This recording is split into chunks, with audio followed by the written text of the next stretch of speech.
এটা কোন দেশ? বাংলাদেশ। বাংলাদেশ? হ্যাঁ, ভবিষ্যতের বাংলাদেশ। পৃথিবীর উন্নত দেশগুলোর খুব বেশি ক্ষতি না হলেও বাংলাদেশের মতো দেশের ক্ষতি হবে অনেক অনেক বেশি।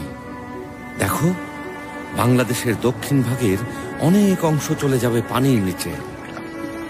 সেখান থেকে সরে যাবে প্রায় 3 কোটি মানুষ। কিন্তু কোথায় যাবে এত মানুষ? দেখতে চাও? চলো।